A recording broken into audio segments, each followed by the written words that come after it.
For today's speaker, Dr. Bill London holds baccalaureate degrees in the biological sciences and geography.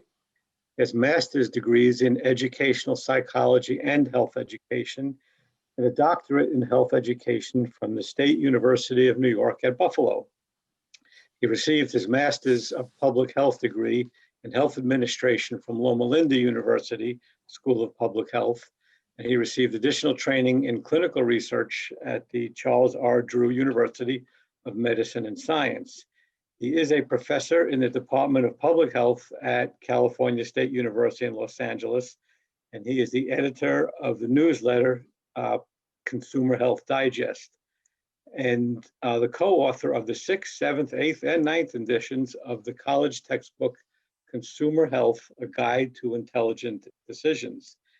In addition, he is the co-host of the Credential Watch website, plus he is a fellow of the Committee for Skeptical Inquiry and an online consumer health columnist for Skeptical Inquirer, as well as a content curator of the Center for Inquiry's Coronavirus Resource Center and developer of CFI's dubious COVID-19 treatments and preventives page. So with all those credentials, I'm looking forward to this talk. And Dr. London, it's all yours. You have to unmute yourself. Muted. Okay, let's see if I can share my screen.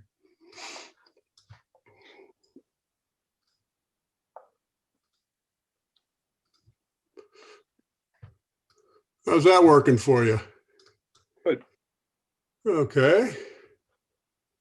Move spotlight. Muted? No. Got me okay?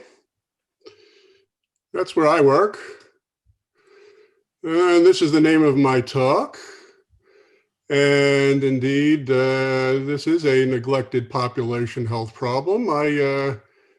My students in public health, especially at the master's degree, don't receive any instruction in this.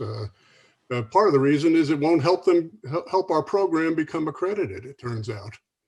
So that gives you an idea of the neglect in the field of public health. And I think I'll establish it to be a societal menace. But first, a disclaimer.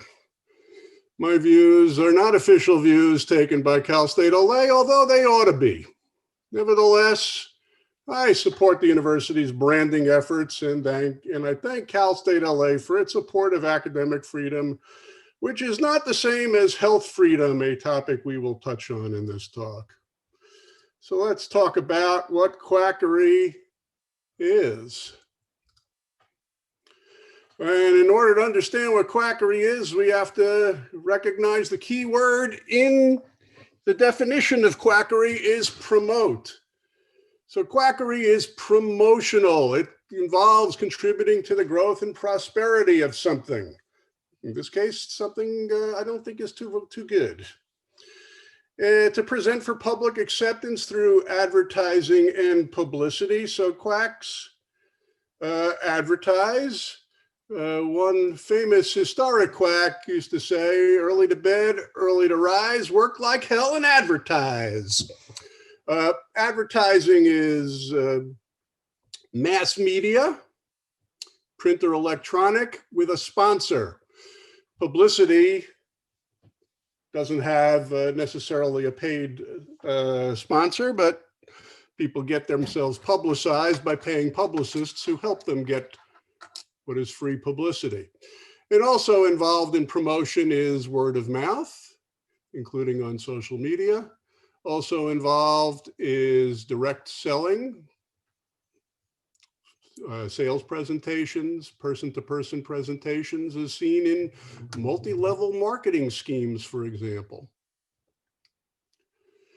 So here's the first definition of quackery, and it's from the National Council Against Health Fraud. And I was its third president. It is now a defunct organization, unfortunately. And its definition was promoting health products, services, or practices of questionable safety, effectiveness, or validity for an intended purpose.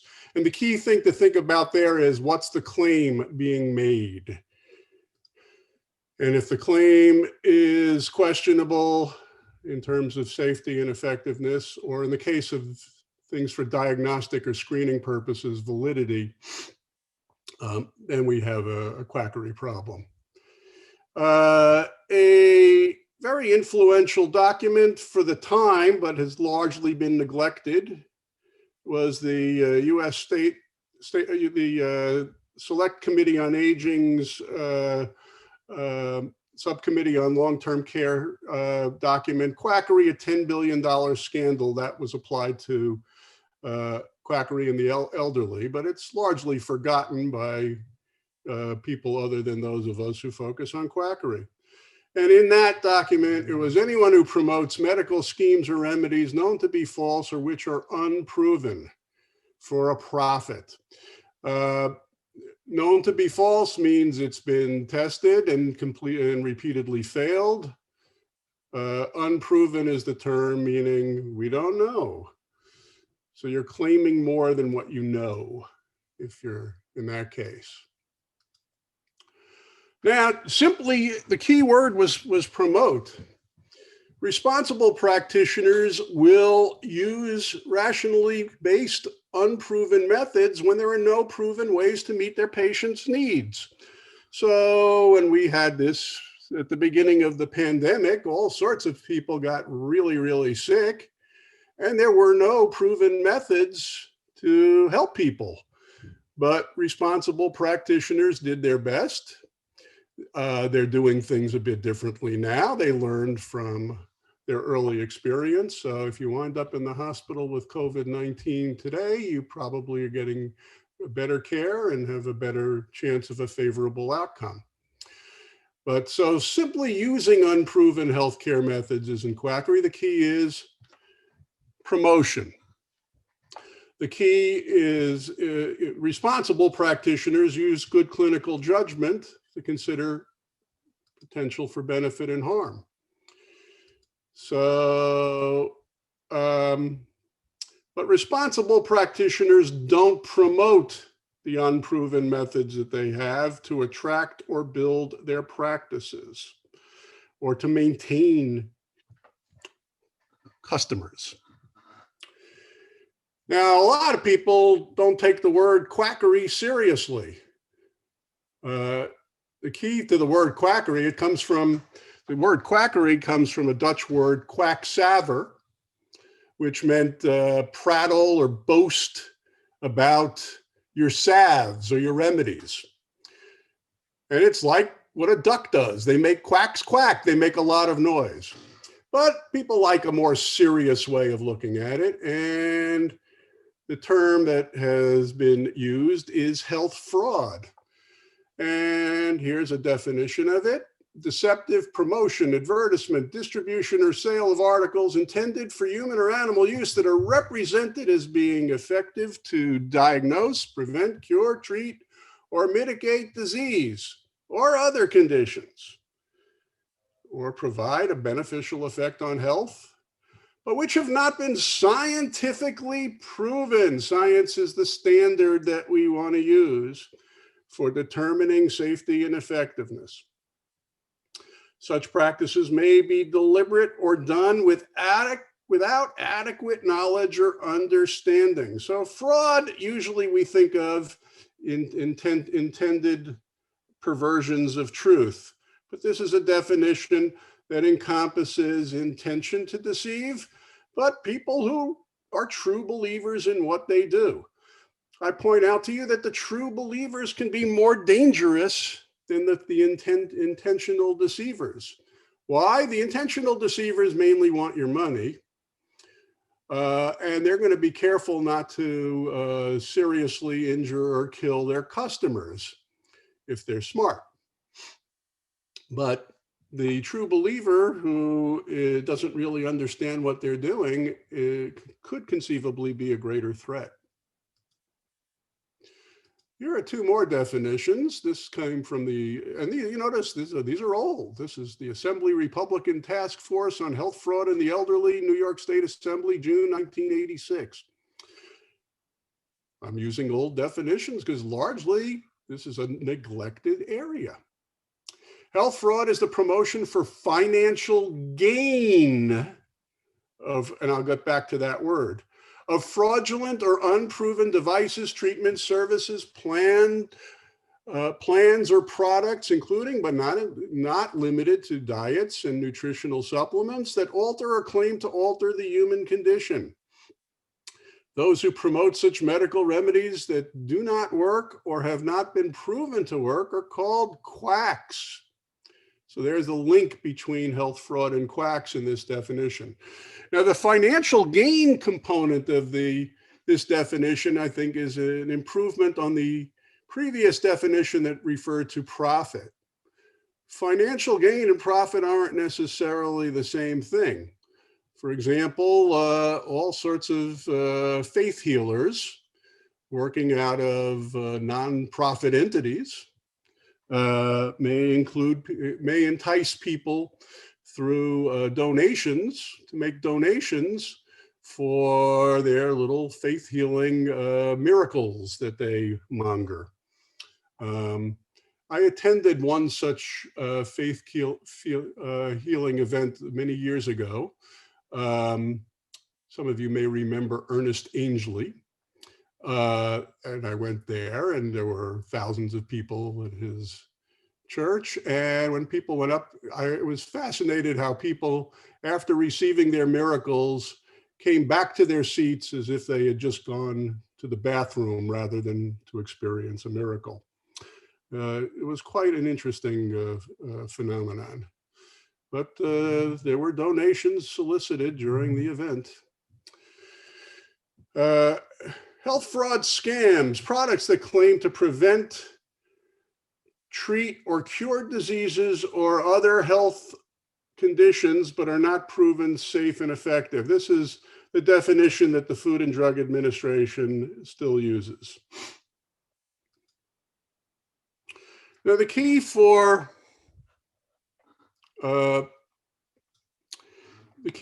understanding health fraud / quackery is scientific evaluation. And this is a simplified view of what is known as the hierarchy of scientific evidence. And the best evidence is toward the top, the worst evidence is toward the bottom. And the kind of evidence here fits in with clinical research. But what is missing from this particular diagram is the fact that this assumes that all studies are executed well. And so you may have randomized controlled trial evidence that supports a particular treatment, but if the trial isn't executed particularly well, it might not be all that convincing. Now, a lot of people rely on preclinical evidence, and these are laboratory studies, tissue culture studies, animal studies, and people make all sorts of decisions based on their knowledge of things like biochemistry, physiology, and make all sorts of assumptions. But the reality is that what looks even plausible in laboratory studies don't often pan out. So preclinical evidence provides reasons for testing things clinically, especially in randomized controlled studies.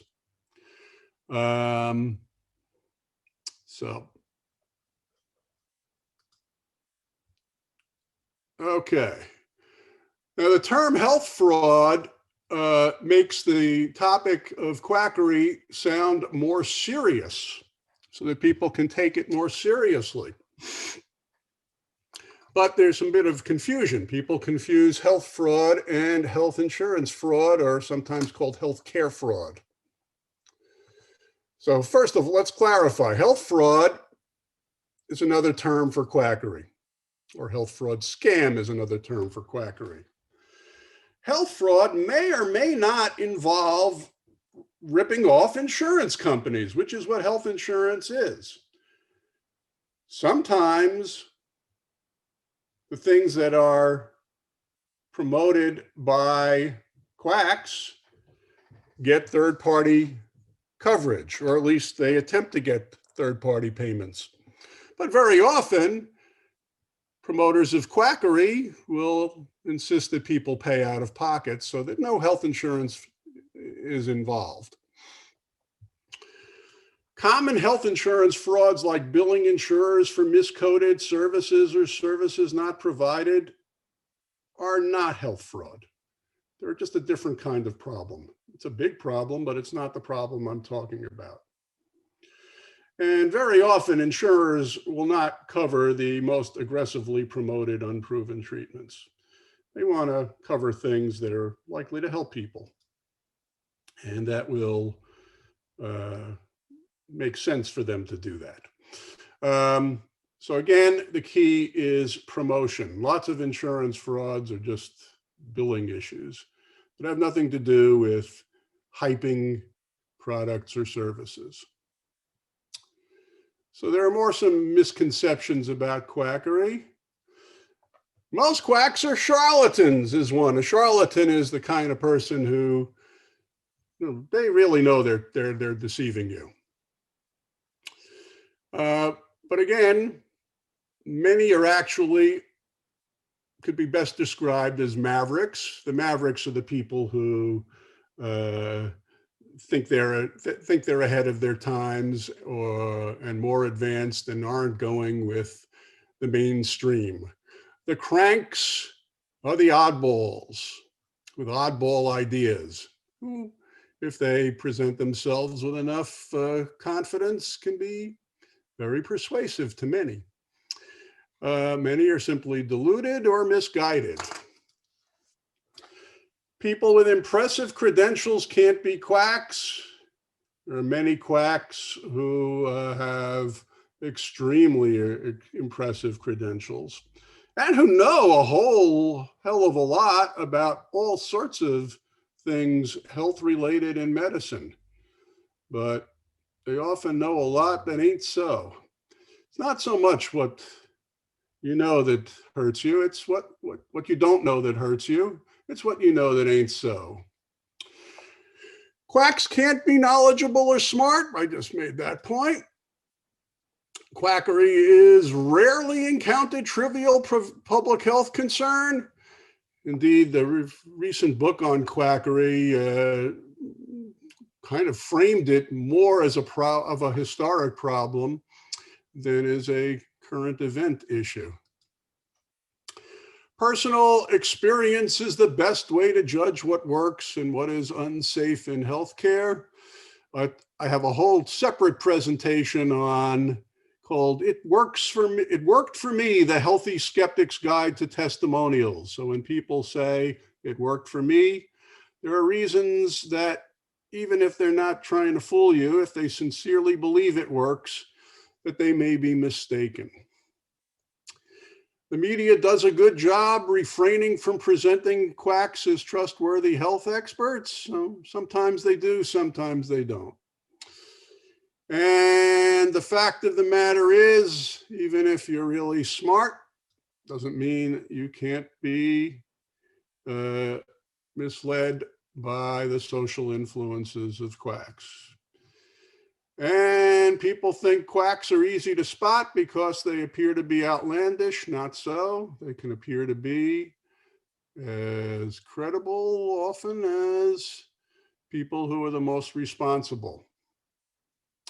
And a lot of people, and including one particular promoter I know, promoter of unproven methods, kind of uses the defense, well, I'm not claiming cure. Well, some quacks claim cure, others don't. The point is, if they're over-promising is the key. And quackery doesn't simply mean bad doctoring. That's a separate problem. Here's one of my mentors, the late Victor Herbert. And he gave this response to the common two-quote argument, meaning, look, there's all sorts of bad things in medicine, so we make mistakes too. You know, nobody's perfect. Well, he points out there is no national organization of surgeons dedicated to unnecessary surgery, but there are national organizations dedicated to quackery. They tend not to have quackery in their name. They tend to use euphemisms. But moreover, unlike members of the scientific community, quacks rarely criticize their own methodology or that of their colleagues. Scientifically based people are involved in scrutiny of the work of others. And we, in science, people can expect to be criticized and need to receive the criticism and respond appropriately to it. Well, I can't help but mention this guy. Sorry for those of you who are trying to forget. But I don't think he'll sue me. So let's see if we can ask this question and let you think about it. Did Trump engage in health quackery? Well, Trump has done a lot of overpromising in a lot of areas, but what about health? Well, in 2009, he licensed his name to a company called Ideal Health and urged Americans to become distributors in a multi-level marketing company called the Trump Network. Multi-level marketing is a way of promoting all sorts of products and services and there are many different multi-level marketing companies. And in these companies, it's not just about it's a form of direct sales by distributors, and each distributor is really trying to recruit distributors who will buy from them and sell to others. And that's why it's called multi-level. And when you recruit distributors that you distribute to, you take a cut of their sales. And so this is a really good way of inflating the price of products. And in the health area, I am not aware of any health product that is sold multi-level that really makes any sense for anybody to buy. And multi-level marketing is promoted often as a way of getting rich, but few people succeed in multi-level marketing. Trump claimed in a promotional video that his plan was designed to lead millions of Americans to better health and financial independence. The flagship product was customized dietary supplements said to be based on a urine hormone test, PREVA test. So you are also selling a test as well as supplements, and supposedly it'll tell you what supplements you need. And within a year of Trump's endorsement, membership quadrupled to $20,000. Participation eventually declined. Owners filed for bankruptcy. The business was sold to Biosutic, another multi-level marketing. Trump's licensing contract ended in 2011. Another business from Trump where he tried to lead people to be successful in business, but the business itself didn't quite work out. Trump University is another example of that. Well, how do quacks hurt people? And one way is through direct harm.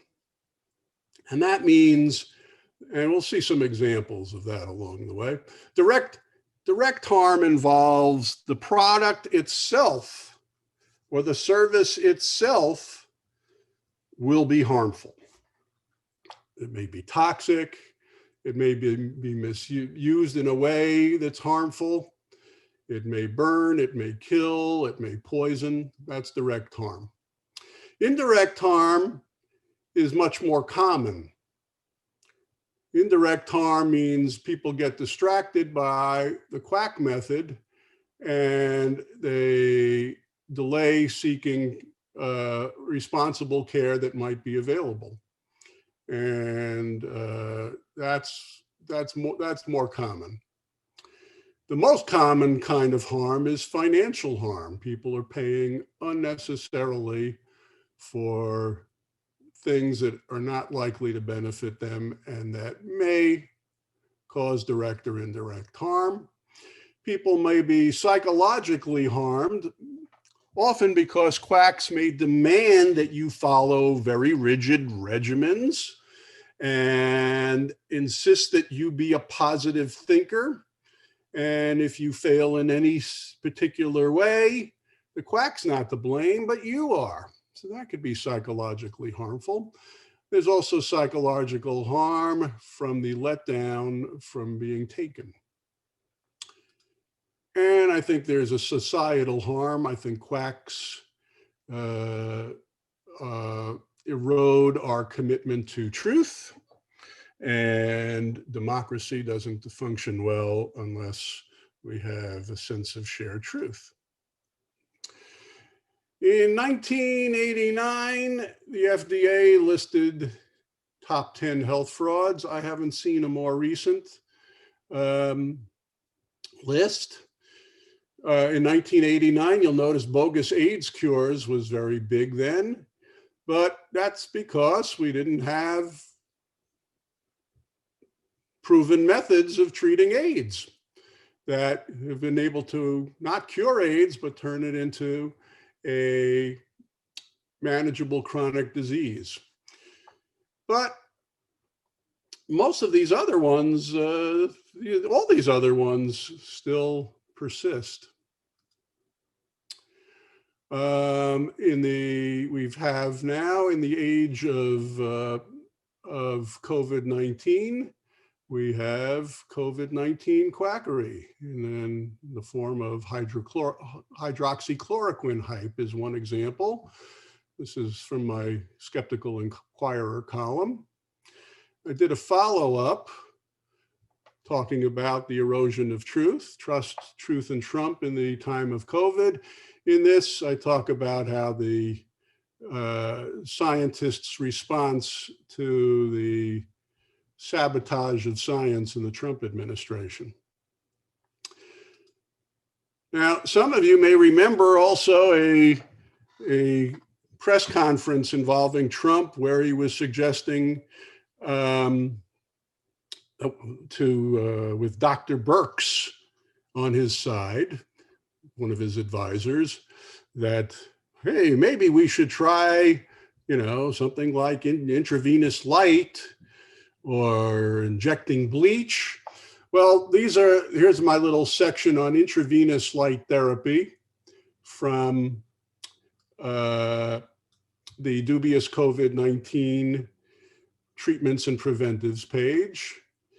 And people may be surprised, where did he get these ideas? Well, these ideas were out there. What about the bleach idea? Well, it's been promoted for all sorts of things for years, involving a product known as, with a number of different names, but the most common name is Miracle Mineral Solution, containing 28% solution of sodium chloride, which when mixed with an acid produces chlorine dioxide, a potent bleach.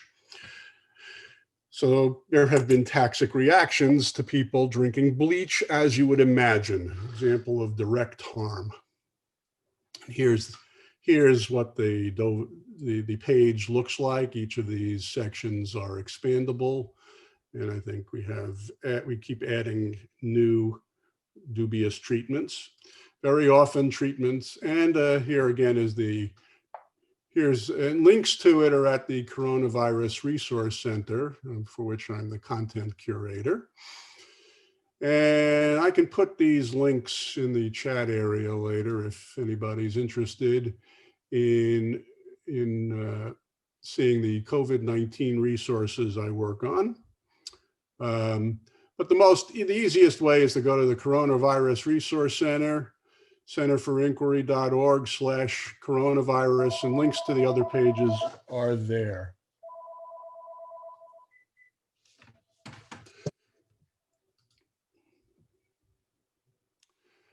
So how do people get seduced by quackery?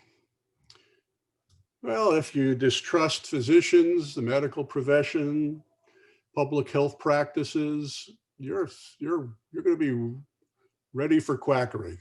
One of the things quacks like to do is challenge public health practices, challenge medicine, because they want to shift your trust to them.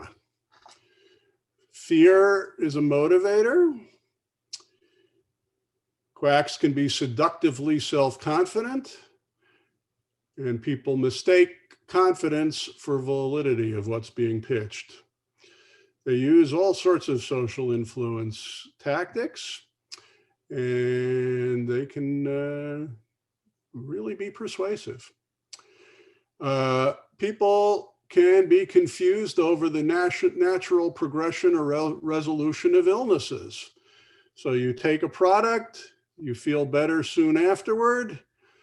You think, taking the product made me feel better. Post hoc, ergo propter hoc, after this, therefore because of this, but that's a fallacy.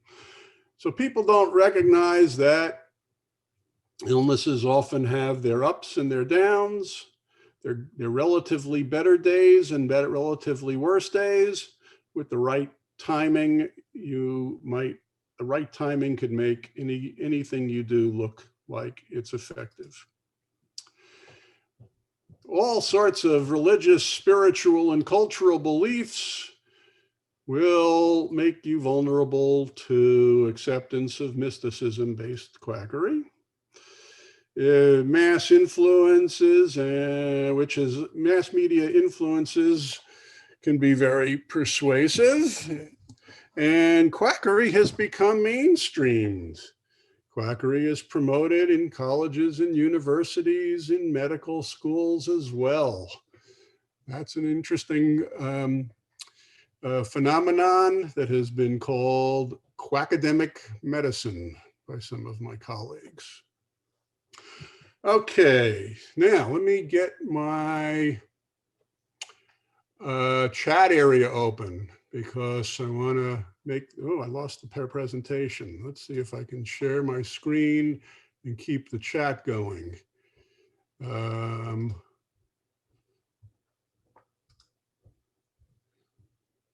It doesn't seem to want to let me. All right, I can do it this way.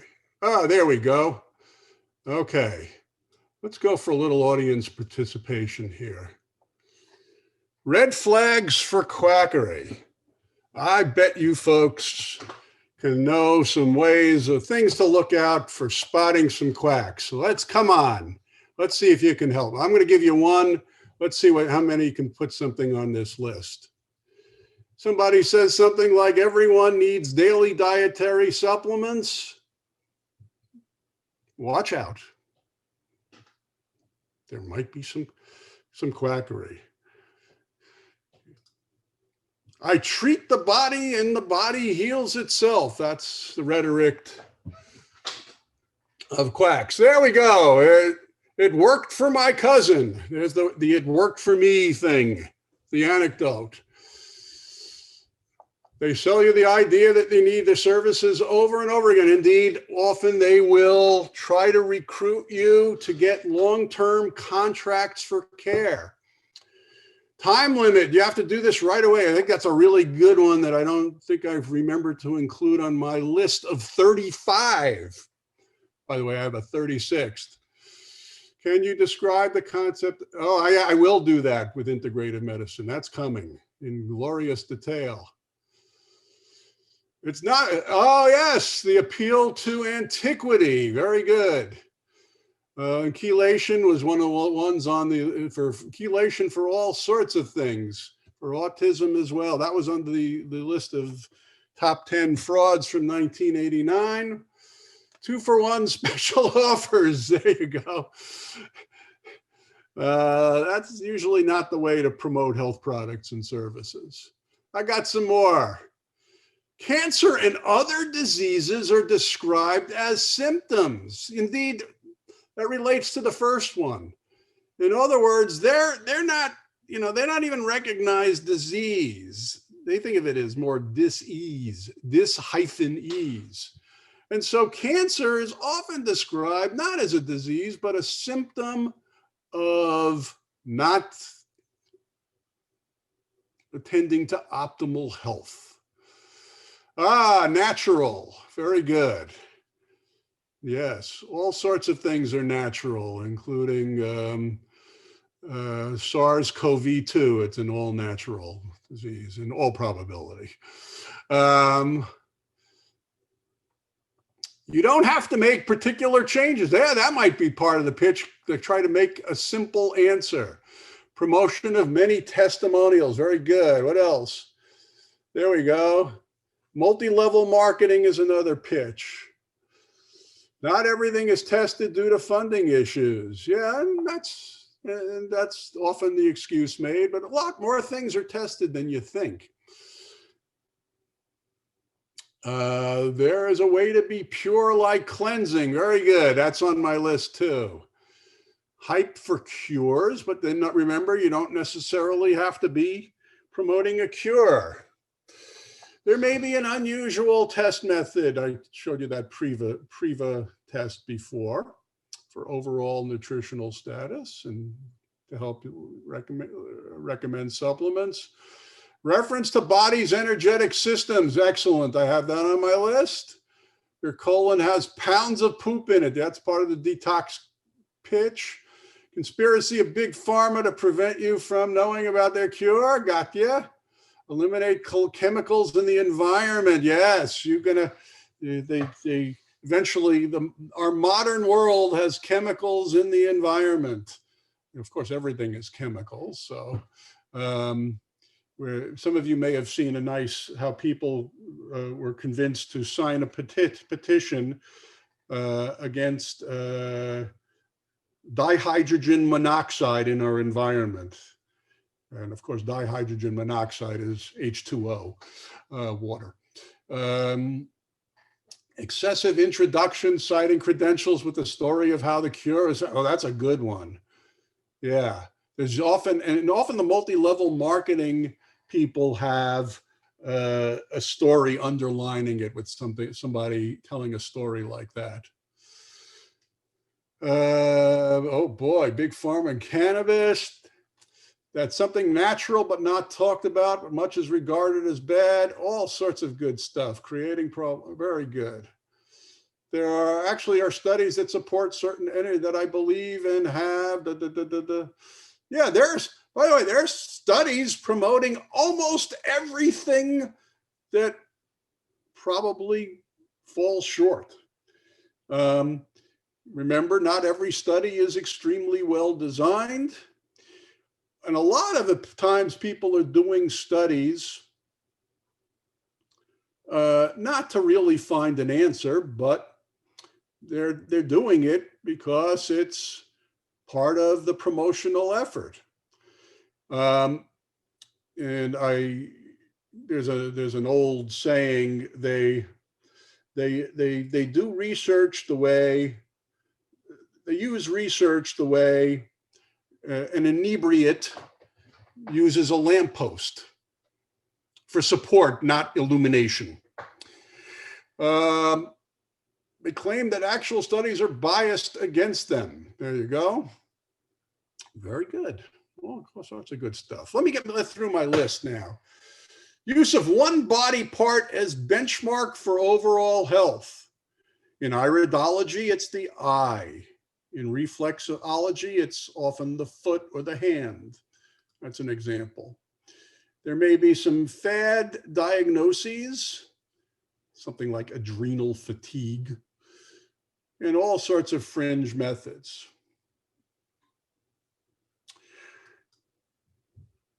Galileo arguments, strange credentials.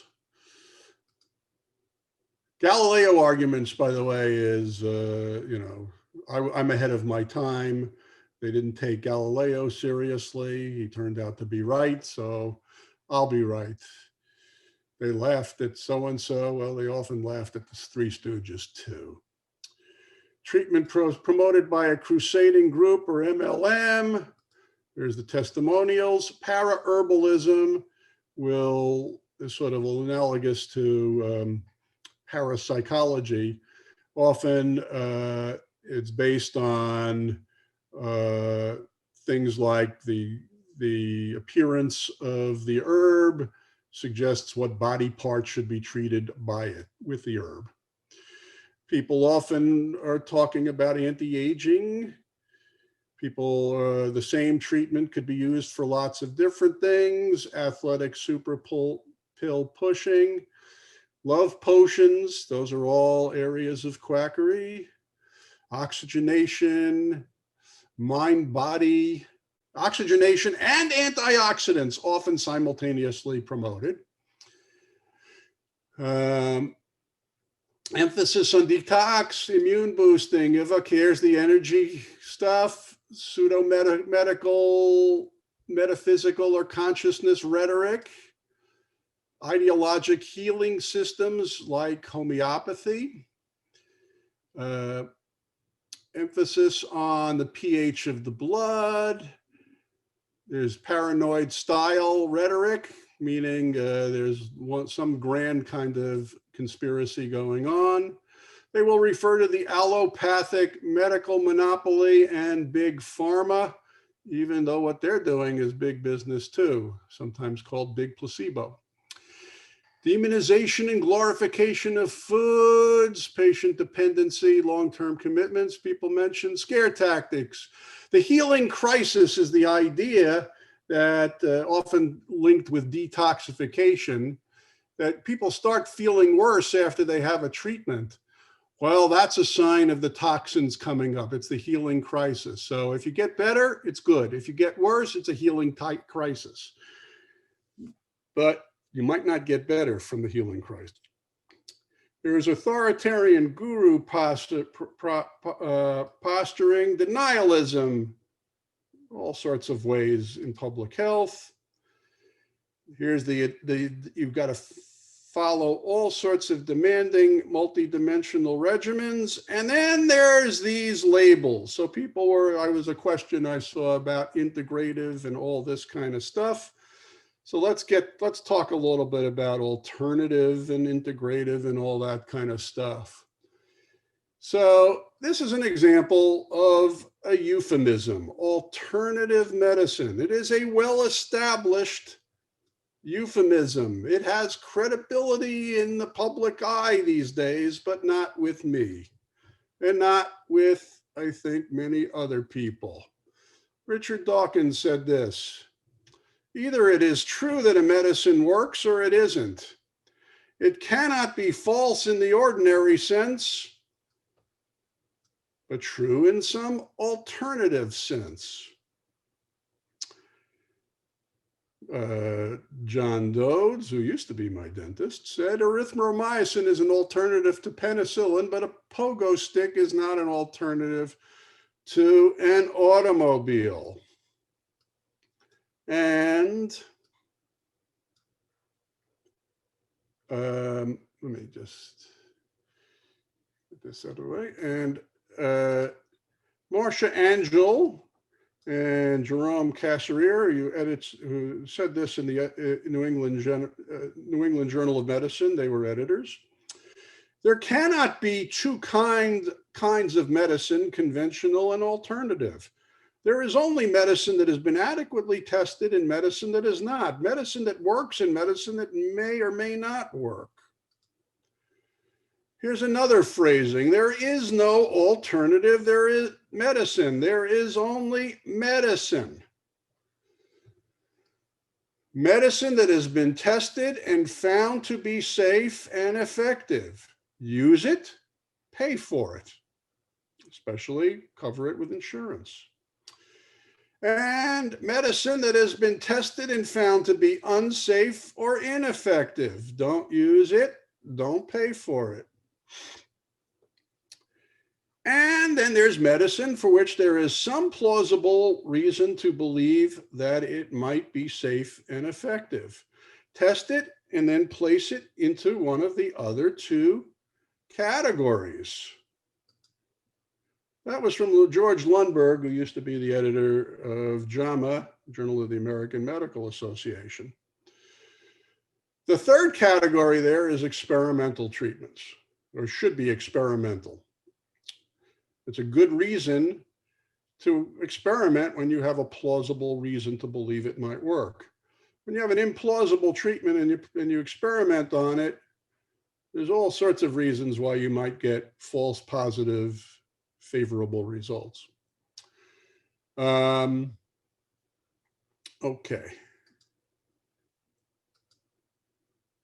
And my favorite discussion of alternative medicine comes from Tim Minchin, who some of you may be familiar with. And this is from his 9-minute beat poem, Storm. And Storm is a character who believed in a lot of quacky stuff. And he's at a party with her, and she says her little spiel. And in the poem, here's what Minchin says: "And try as I like, a small crack appears in my diplomacy dike. By definition, I begin. Alternative medicine, I continue, has either not been proved to work or been proved not to work. Do you know what they call alternative medicine that's been proved to work? Medicine."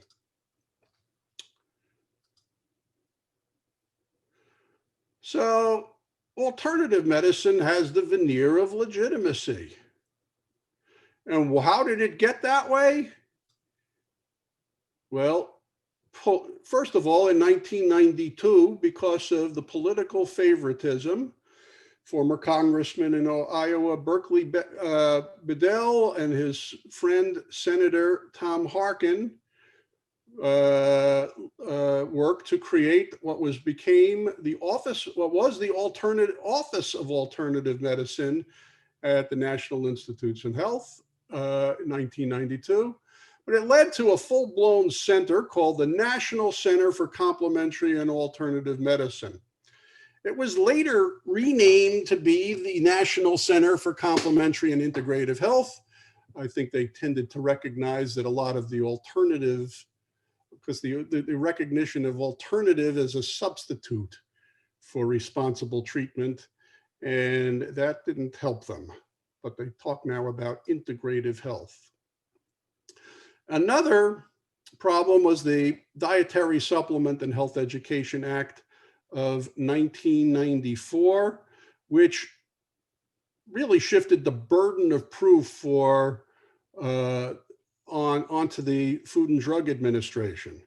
Instead of products having to be shown safe and effective, a big burden of proof to show that a product is unsafe is placed on the FDA. And all sorts of things are now considered dietary supplements, including things that have never been really part of anybody's diet, all sorts of herbs, for example. And more credibility was given by the White House Commission on Complementary and Alternative Medicine Policy. And the hearings for this the people featured at the hearings were predominantly enthusiasts. I, along with two others, were on a panel of people who were suggesting that basically this is, hype. And we had some problems with the kinds of things that are out there.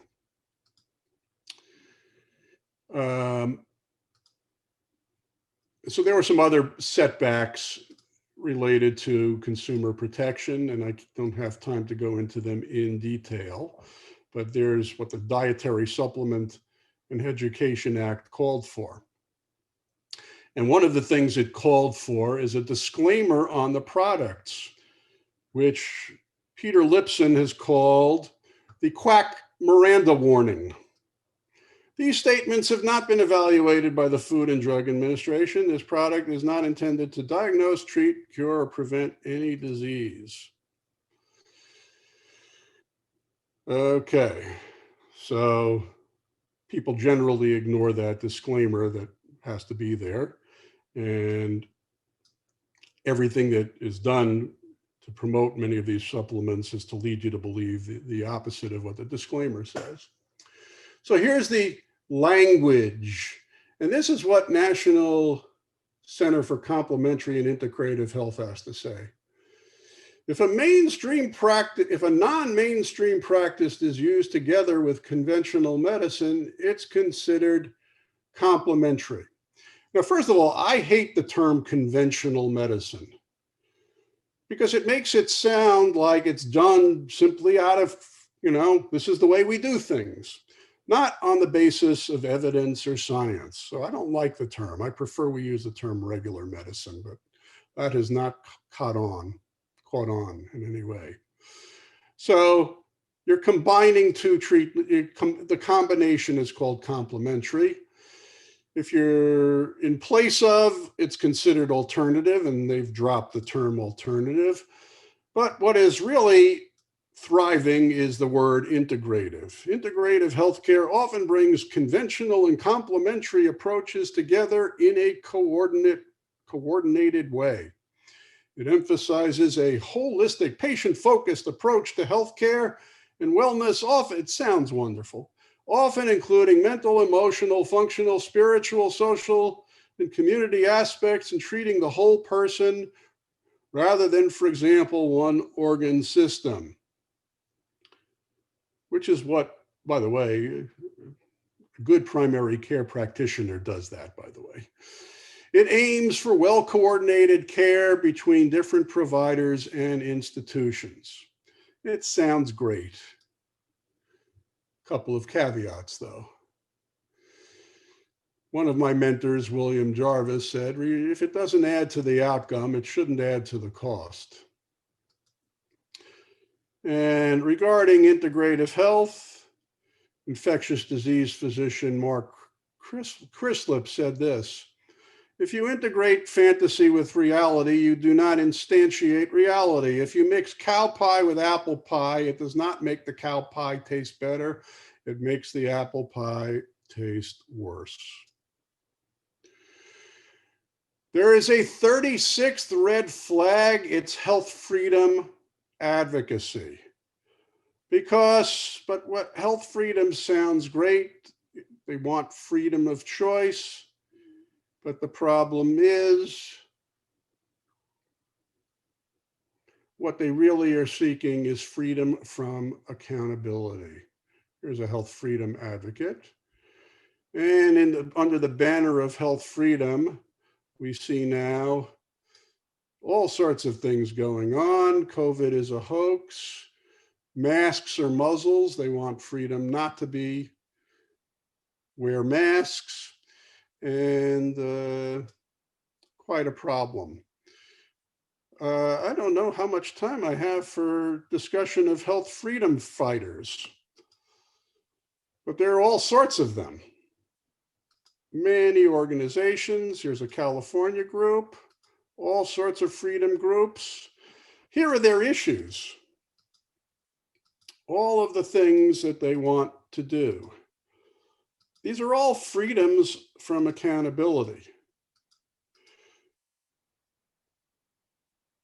To not wear masks, to be free to promote. There's legislation being proposed to be exempted if you're promoting alternative medicine without a license. So you can practice medicine without a license freely. This is the motto for health freedom. Caveat emptor. When a sale is subject to this warning, the purchaser assumes the risk that the product might be either defective or unsuitable to his or her needs. And it makes sense if people have an equal bargaining position. The doctrine of caveat emptor would apply. But when it comes to health, you're not in an equal bargaining position. If you may be scared.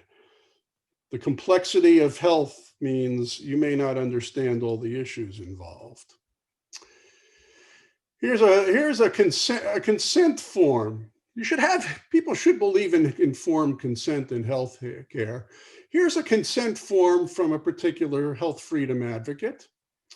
And it's in small print there, but here's the key to what's going on. I am consulting with Dr. Harper solely for the reasons concerning my own health. I am not consulting in order to provide any information to any enforcement, regulatory, or investigative agency of any kind. He wants you to sign off on this. I release and forever discharge Dr. Dan Harper and his heirs, successors, and administrators from any and all claims, loss, damages, and injuries present and future in any manner arising out of my consultations with him. This release I would never sign anything like this particular agreement.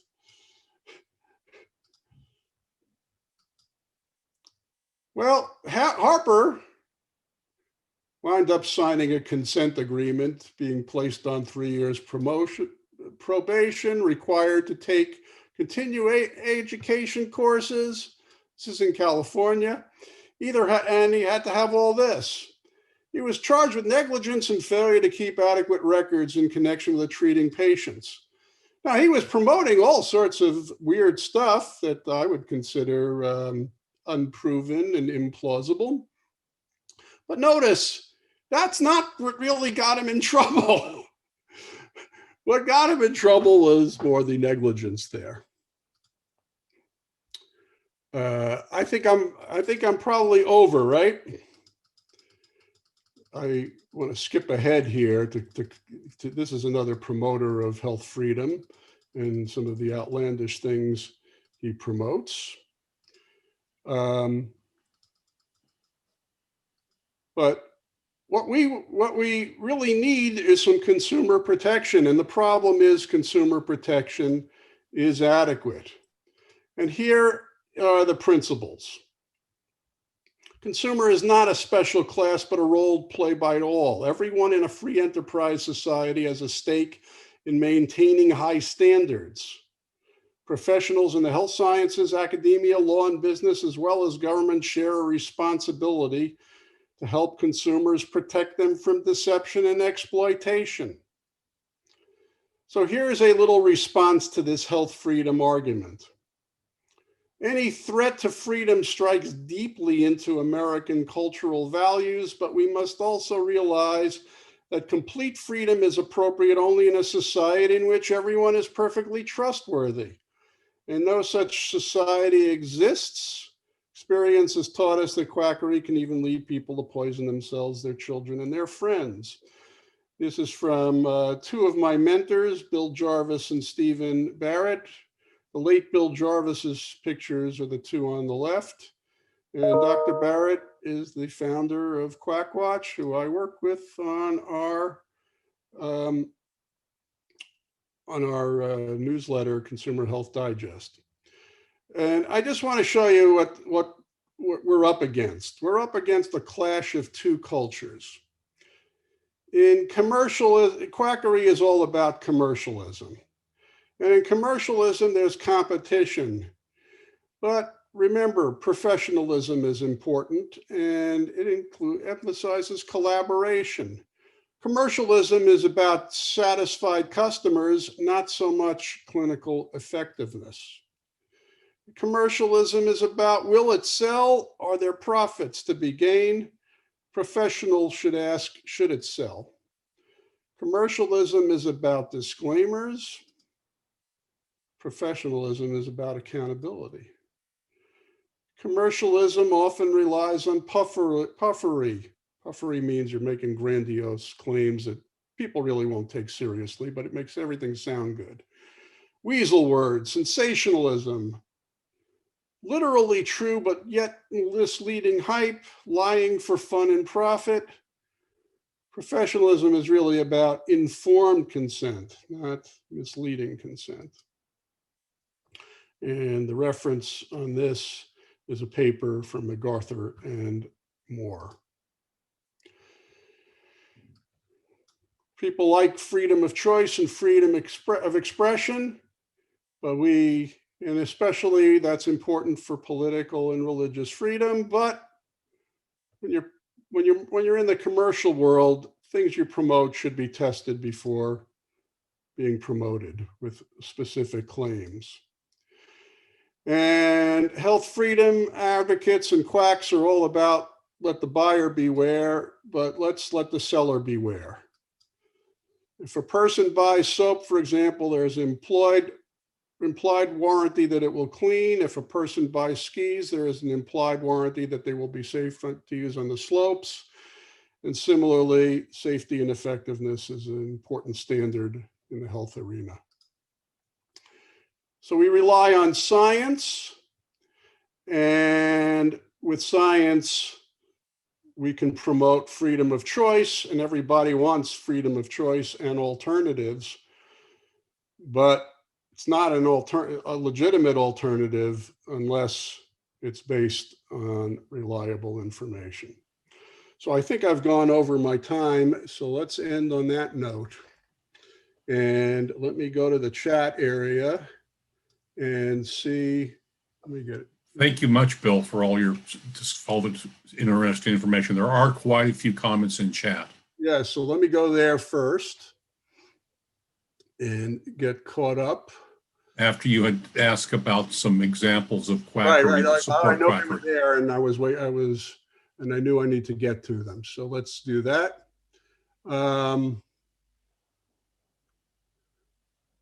Let me see I probably can't respond too well to Okay, I'm going to go down through some of these that I saw that you hadn't really got to. I got here. Yes. So the FDA, let's go to that question. The FDA doesn't explore nutritional. So how would you think about that? Well, the FDA, again, it's not the FDA. The FDA is a regulatory agency. And the FDA does regulate foods and drugs and a whole range of products and services. The Dietary Supplement and Health Education Act affects them in terms of what is considered a dietary supplement. So it's not their job to explore them, nutritional products. They regulate, and they are empowered to take action. Now the issue, and so they ensure some standards related to foods and the labeling of foods and the labeling of supplements. And they can act when people make particular kinds of claims. Structure and function claims are permitted on nutritional supplements. So you can sell all sorts of things with, say, boosting immune health or good for digestive health or things like that.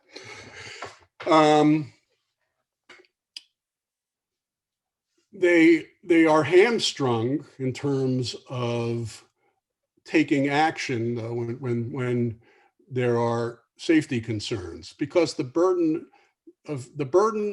of proof is not on the supplement seller to show safety, scientifically to show it. The burden of proof is on the FDA to show that a safety problem exists. And so there's difficulty with reportings and taking actions and the consumer protection resources. Well, Bill, that's an interesting topic, because I know I've heard, I came from the environmental engineering background, and there was a concern there about difference in the way compounds are regulated in the US versus other parts of the world, where in the US, you have to find things aren't safe or unsafe, whereas in other jurisdictions, manufacturers have to prove safety. Mm-hmm. Is that part of the problem we deal with in this country? For supplements, well, to get a drug on the market, you have to prove safety and effectiveness. Dietary supplements, it's kind of backwards because of the Dietary Supplement Health Education Act. Another question I should get to. There are invisible illnesses that are real that many people are not knowledgeable about. Chronic fatigue syndrome is mentioned in fibromyalgia, and there's medical recognition of those to some extent. There's something called chronic Lyme that is promoted by Lyme literate, so-called Lyme literate doctors. And that's not, the evidence that that's real is challenged by the infectious disease community. And the Lyme literate doctors will often use all sorts of questionable treatments, a full range of them, and often long-term antibiotic treatment that can be really harmful. So, but let's point out that one of the reasons why people turn to quacks is because indeed people do often have problems, medical problems that are not well understood. But just because the medical mainstream doesn't understand them well doesn't mean that the mavericks do and that they are offering services that are useful. So be careful about that. Chiropractic practice was deemed quackery decades ago. Now it's fully accepted and paid for by insurance, at least for some treatments that chiropractors use. Not everything that chiropractors use get accepted and paid for. I just wrote in our newsletter about chiropractors getting into some trouble using billing insurance for acupuncture devices that were not covered, and actually representing them as if they were performing surgery. So yes, chiropractic is advanced much more politically than it has scientifically. I have to say that. As far as I know, evidence shows some effect for chiropractic, only for some First of all, chiropractic is lots of different things. Chiropractic is extremely complex to talk about. So chiropractic literally means done by hand. And a lot of that's sort of how it started. But chiropractors often use all sorts of bogus devices. They have all sorts of bogus gimmicks. There are chiropractic was founded based on a preposterous theory that all diseases, virtually all diseases, 95% of all diseases were due to something called a subluxation, vertebral subluxation, and chiropractors supposedly could adjust them. And in that way, spread innate intelligence that flows through the spine to heal people. That's sort of the start. Some chiropractors today adhere to that notion, and they're called straights or super straight chiropractors. But all sorts of chiropractors engage in all sorts of different stuff. Now the question becomes, what can chiropractors do that makes sense? And there is some role for, and the evidence isn't great, let's point this out, but there is some reasonable role for mobilization and manipulation, particularly related to lower back pain issues and mobility. But often you have chiropractors who try to function as primary care practitioners. And probably the biggest abuse in chiropractor is that everybody needs regular adjustments. So there are reformers of chiropractic. There's a within the chiropractic research community who are trying to make chiropractic more scientific, and they're very critical of a lot of the abuses within chiropractic. So there are chiropractors, and they are particularly uncomfortable with chiropractic based on subluxation theory and chiropractic to treat non-musculoskeletal conditions, all sorts of diseases. Eastern medical practices around for centuries have been respected in those countries. Where does this fit into your perspective?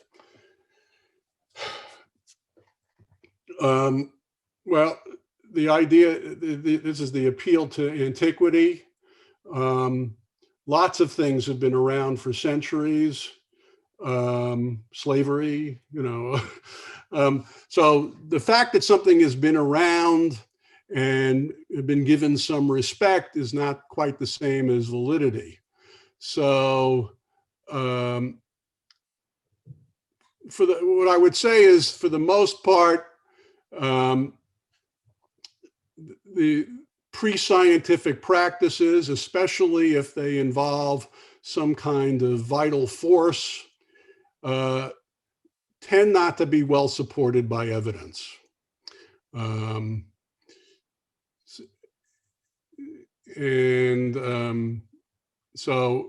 that's an interesting way of promoting into things. I was thinking of the same thing too, and I think this ties into the appropriation from different medicine perspective, Eastern, Western. My response to that is we're engaging in the false dichotomy there, and Eastern versus Western. My mentor, William Jarvis, wrote about this. What often people are really talking about is, when they say Eastern, they're talking about practices that involve some kind of vital force that might be labeled prana or chi in some Eastern cultures. But we have similar kinds of vitalism in Western cultures in terms of pre-scientific ways of thinking. So, for example, there's a similar kind of vitalism under homeopathy, which is not Eastern, it's German origin. In chiropractic in the United States, based on, the vital force is called innate intelligence. So I think the issue isn't East versus West. In Eastern countries, the same kinds of scientific development practices are present as in the West. Pre-scientific practices in the West are very similar to pre-scientific concepts in the East. So isn't there still a subgroup in healthcare that supports evidence-based medicine because there is a lot of inertia in the practice as compared to the proven science? I'm not sure I even understand the question, though. But I will point out that there's an evidence-based medicine movement. There's evidence-based practice in all kinds of health fields.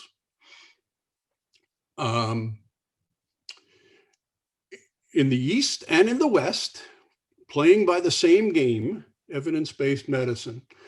And it has improved medicine, and it involves consideration of the best available evidence,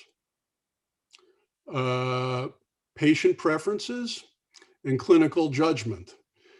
Often what's neglected is the evidence-based part. But I should say that related to that, the criticism of evidence-based medicine is that it only tends to look narrowly at clinical evidence and doesn't take into account adequately prior plausibility of what's being promoted. And when you test things experimentally that aren't plausible, you're likely by chance to get false positive results. So consideration of plausibility brings into this movement promoted by the website sciencebasedmedicine.org. and also by the Society for Science-Based Medicine. So, which is to consider prior probability or plausibility. Do I have time for more questions? Keep going? Good. Yeah. For near mortal illness, stage 4 cancers with low or zero probability of prescription success, nitrogen are the only alternative. How pervasive? Well, here's the issue. I mean, this is what happens to a lot of people with terminal who are terminally ill.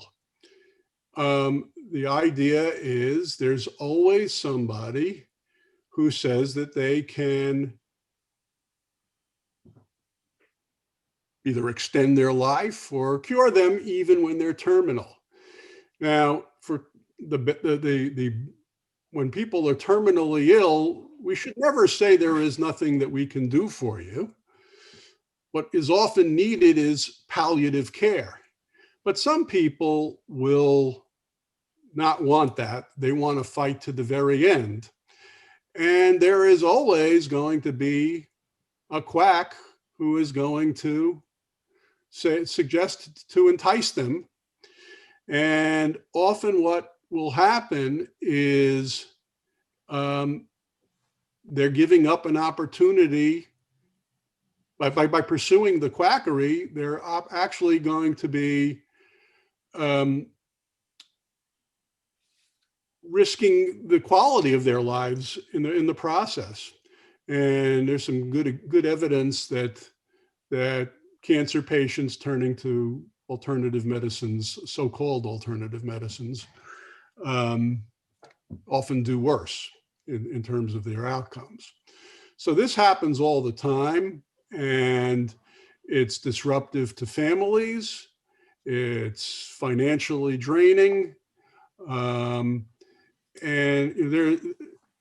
my mentor, Bill Jarvis, called it a gambler's fallacy, and the idea that, and by that he meant that you got nothing to lose by trying these things. Well, you have, what you often have to lose is time. And if you're terminally ill, you want to use your time as well as possible because there's not much left of it. And so that's a big concern. I am working with a fine doctor who has helped me with supplements and adjustments. I am stressed and unhappy that you are dunking a lot of things that are helping people in the hands of responsible doctors and practitioners. You have lumped everything together, which in my opinion is unfair and professional. I get that a lot. Yes. But I will, there are gradations in terms of what I consider the harmfulness of different kinds of practices. So some things are much more benign than others. There are medical practices and prescribed or over-the-counter compounds that improve health as the result of placebo effect. How do you view this? Well, I tend not to even talk about placebo effect when I talk about how people get better, because placebo literally means I shall be pleasing. And when we talk about placebo effect, it means in a randomized controlled trial, the outcome for the placebo group, which may be similar or not to a group that would get absolutely nothing. Now, there are medical practices prescribed. So there is always going to be some kind of effect in any kind of medical encounter from the art of caring. If the art of caring is subpar, you can expect a negative outcome, and that's often called a nocebo effect. So with any kind of encounter, there can be positive and negative effects just from the encounter. And it may be related to stress reduction, it may be reassurance, it may be focusing people's attention on the positive. It may be the natural course of the illness again. Again, when people talk to me that in my experience, somebody has gotten better doing different kinds of things, well, you may be mistaking the natural course of people's health and illness with actual outcomes. So a lot could be going on. Pre-scientific practices does not mean that they are reputable. What it does mean that they may be untested. And it may mean that they're based on rationales that could be questionable. I don't know where your strong bias comes from. My bias comes from understanding what's biologically plausible. I fully agree that there are quacks that profit from non-effective products. Your presentation sounds rather black and white. Okay. I guess there's no more, any questions? People want to speak up? I can change my view to gallery. So I see Bob had unmuted his microphone. Did you want to ask something, Bob, or expand? Well, I had the question that was difficult to understand. I guess I didn't express it clearly. It's, I was one of the physicians involved in, well, someone involved in supporting evidence-based medicine because, well, and particularly it was after attending a conference in New York City about the evidence-based approach and how you look things up. And the basic thing is that if you look at the time between when something becomes established as a good practice in medicine and when it's adopted by just half of the practitioners who could do it, that time is something like 7 years. It's not like overnight. Now, of course, that study was only done with certain things. I mean, there are some things that are adopted right away. The endoscopic surgical procedures particularly tend to take off and become standard right away because it's less about the science and more about people looking at some of the science, like as far as what the adverse effects are, but the clinical experience is people do much better. They have much less anesthesia. There's obvious clinical effect, and that's a whole issue is about, as far as the evidence base is things that are statistically significant versus things that are clinically significant, and a lot of physicians, I think, your dichotomy between commercialism and professionalism, I think is right on. To me, that's, I think, a very important point because commercialism is what has taken over to a great extent medicine in this country. That the professionalism has become limited. And my last comment would be about the inertia. That's what I was trying.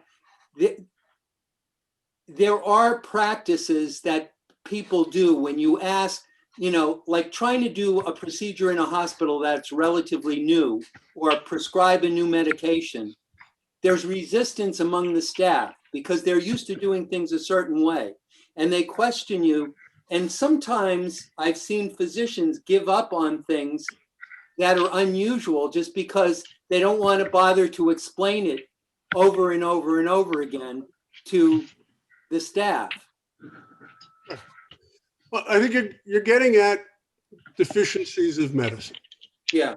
Medicine is full of deficiencies. And medicine is not scientific enough. The problem in medicine is not too much science. It's not scientific enough. It makes progress, but it's not there. Medicine, by the way, another problem in medicine historically is not being humanistic enough or not attending well to humanistic values. But I think there's been a lot of progress in that area as well. But the point I want to make is you can find all sorts of deficiencies in medical practice. Those deficiencies don't justify quackery. Quackery. Yeah. That's the point. Yeah. You know, here's the issue.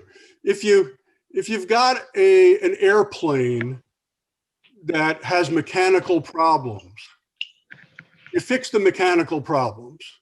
You don't go flying on flying carpets instead. That's what often is promoted. You know, the flying carpets are often what's being promoted as quackery. So we had one other question here that came. Needs to be better in the ways that I hold the quacks into account. Yeah. Okay, Bill, sorry to interrupt you. We had one other question that came in here in the chat. Yeah. What about acupuncture specifically? Oh, acupuncture. Acupuncture is, here are the issues with that. First of all, it's not as ancient as people think it is. The way acupuncture is done. I mean, people have poked people with needles for centuries, but the whole notions of acupuncture was largely advanced by Mao during the Cultural Revolution,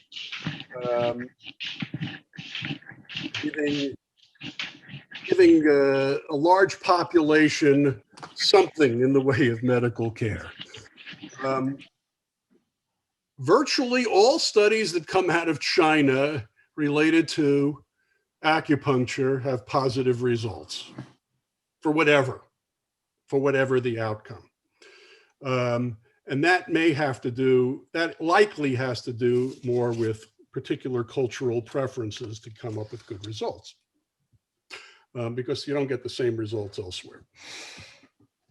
So acupuncture of what I think and acupuncture is the notions are based on a vital force, and that you are somehow manipulating it by inserting needles in certain points. But here's my overall assessment of the evidence. The areas where the strongest evidence have to do with certain kinds of pain and nausea under certain conditions. Acupuncturists are promoting acupuncture. The ones who are licensed acupuncturists, often working out of a fairly mainstream health setting, they will promote acupuncture for just about anything. In the areas where acupuncture has the most credibility among sort of the integrative medicine people, I think I think they tend to overrate the evidence, and here's why. The tighter the controls, the less you see of an effect of acupuncture. Now, what do you want? What do you actually need to control? Well, one of the things you need to control is, does it matter whether you insert needles at the right points? Because supposedly you have to do, the points in the body where you insert the acupuncture have to be the right ones. But first of all, it's hard to do that. Second of all, there's not great evidence that getting the points right matters. It's not great evidence that when you use acupuncture, actually penetrating the skin matters. And so the way you test acupuncture is in a clinical trial that is properly blinded. Because is it a matter of the acupuncture or the theatrical aspect of acupuncture that can lead to symptomatic relief? And that's key. So there have been some interesting sham studies that have been done where you have a special kind of device where, you know, you can be double blinded so that you can't tell, neither the patient nor the person administering it can tell if the needle is actually penetrating the skin. And so there have been all these kinds of trials. Again, the tighter the sham control, the tighter the blinding, the less of an effect, the less that you see acupuncture working. So I'm not convinced that anyone has any real expertise related to acupuncture, and that you could train an actor to do just as well as the people who are the acupuncturists. I'm not convinced of it, but acupuncture is offered all sorts of places, all sorts of prestigious medical centers, promoted in medical instruction. And there, you know, there are all sorts of versions of acupuncture. There's something called auriculotherapy, which is all based on the ear. And it's based on the notion that the ear looks like a fetus, and the mapping of the points on the ear corresponds to the anatomy of the fetus. It's kind of weird stuff. You know, of all the things to ask about, I would expect that somebody would ask about acupuncture because it's gained sort of at least the most appearance of credibility of all things. But I'm not convinced, and I'm particularly concerned about licensed acupuncturists practicing as primary care practitioners. I did a presentation many years ago, which was interesting to me. I was on one other presenter. It was I forget what the group was. The other group was a licensed acupuncturist who was on the California Acupuncture Board. And she's the board member, she's the regulator, and she's promoting acupuncture for just about any health problem you can imagine. How is it dramatic? It's theater. When you're getting acupuncture, it seems like there's something very special going on to you. There's a whole, you know, so people have called it a theatrical placebo. You know, it's a production to some extent. I have a colleague who swears by acupuncture for her knee. But you know what she does? She goes 3 times a week for acupuncture. So if she's continuing to do this on an ongoing basis, I'm not sure she has had any kind of sustained relief from it. But she likes the whole ritual. It's a ritual that's involved. So you know, it can be very impressive to you that something is going on. Yeah. Bill, I want to thank you for taking time with us today. A lot of questions came up. I appreciate your input. Okay. Thank you. If nobody else has any questions for Mr. London, I think we'll let him get back to sunny California, get the rest of your day over with. Should I answer the one question that came in at 11:49? You go right ahead. What about placebo effect? Again, whatever goes on, you know, placebo effect can be defined very simply as whatever you see as the outcome in the placebo group in a randomized control study. But what may be going on in very much case is any kind of reassurance, and any medical encounter can have that.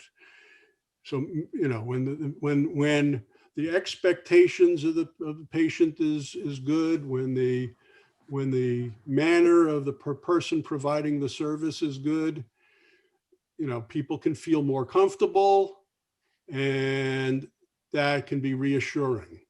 All sorts of reassurance can often make people feel better. if the encounter doesn't go well, people may feel anxiety, all sorts of things could happen. So, you know, lots of things could be going on in care. Expectations have a lot of effect, all sorts of things. Well, you can give a placebo for acupuncture. These sham acupuncture treatments have been done. It's tricky, but it has been done in the most rigorous studies.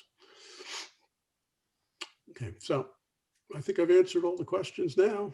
I kept you probably longer than you planned, but Well, may have kept you longer than you'd planned. it was fun for me. So there you go. Oh, a hand is raised in my face there. Let me wave back at you. Yeah. You're muted. Yes. Yes. So a couple of the questions that you didn't get to. Sorry. Okay. I'm just looking for it. Has Bill had acupuncture? And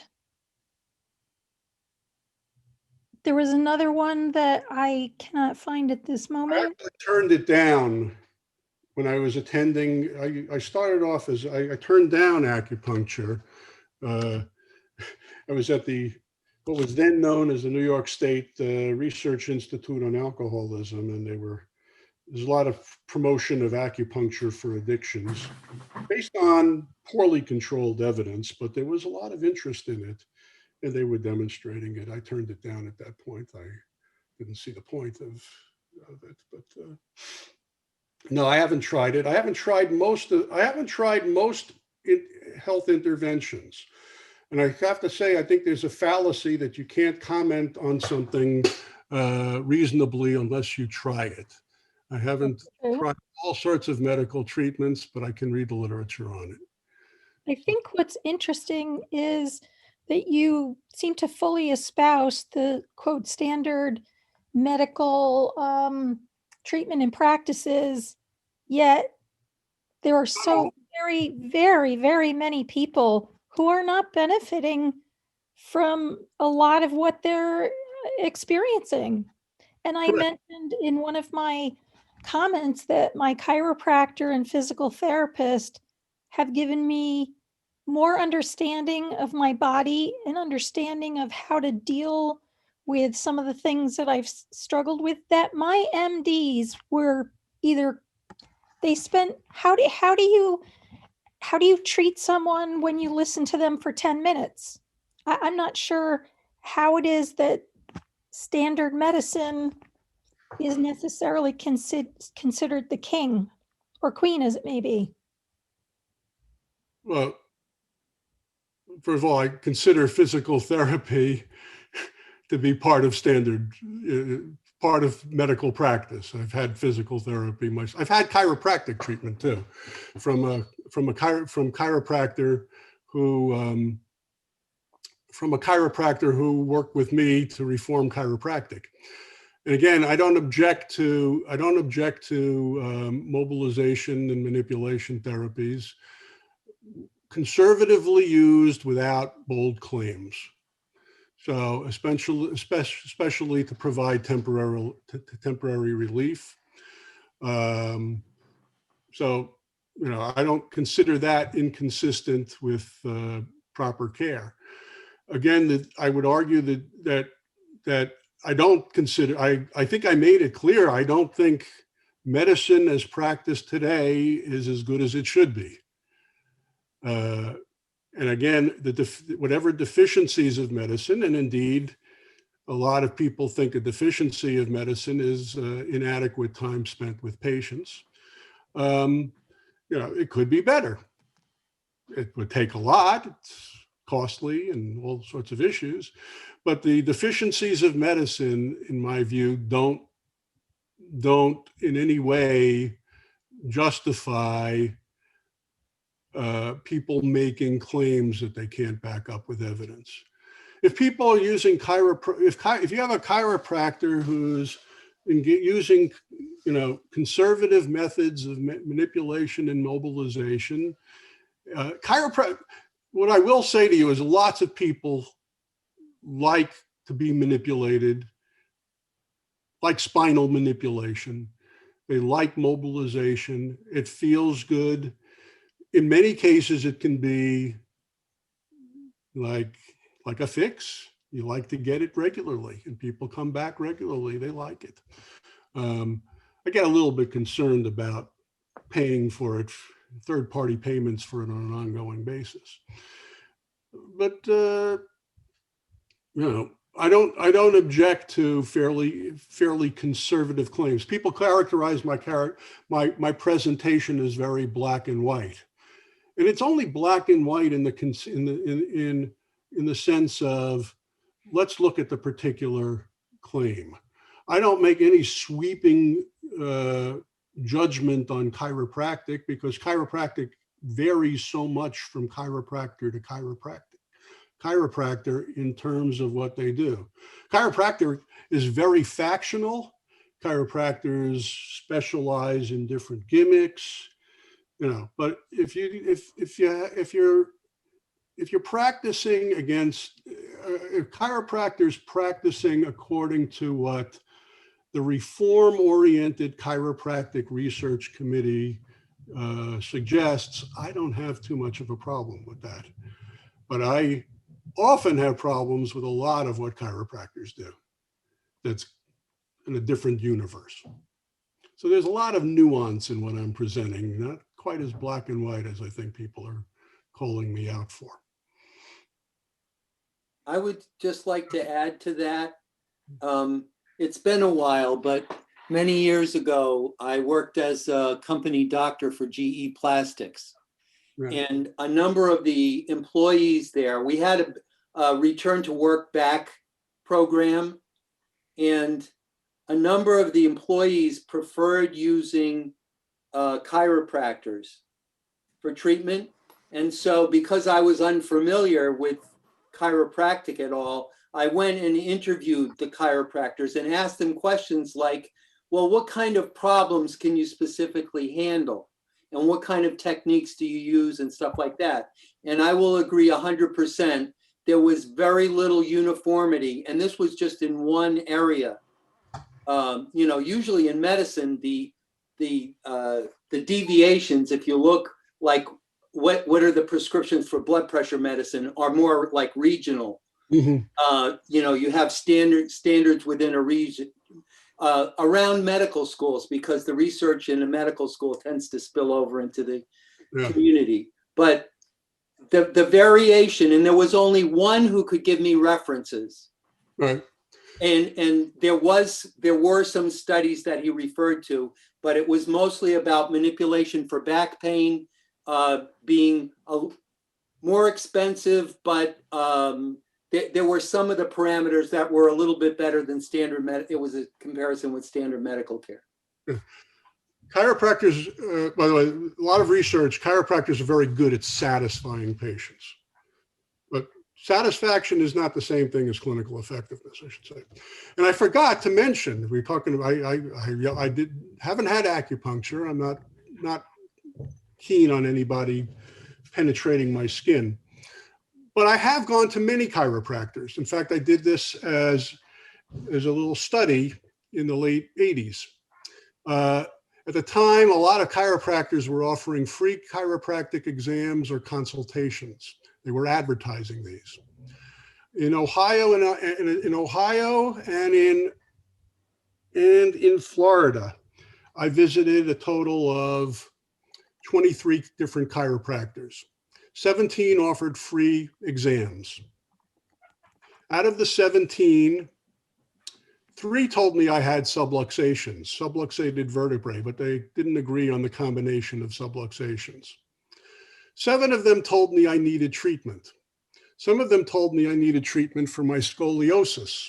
I have not a clinically significant scoliosis, but a noticeable lateral deviation of my lateral curvature of my spine.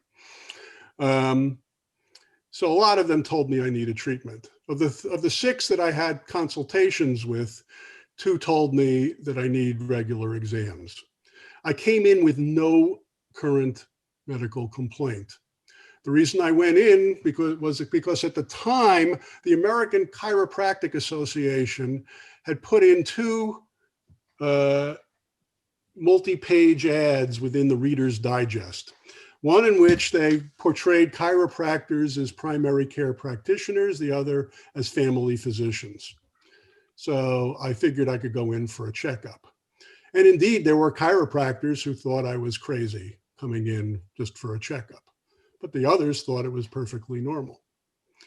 I would say, though, that I collected literature in the waiting room from all the chiropractors, and every one of them had something misleading in the literature, as far as I can see.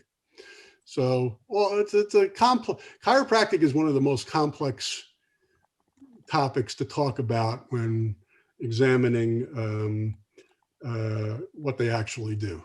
It's very, very, very difficult, but we have a chapter on it in our book. So Great. Far from black and white, I can tell you. With that, I think we probably ought to bring your time. Say thank you much. Thank you. Thank you for all your questions and comments. Glad you were here. I see lots of applause, but that's great. We do appreciate your time today, Mr. London. Very good. Take care. Oh, yeah.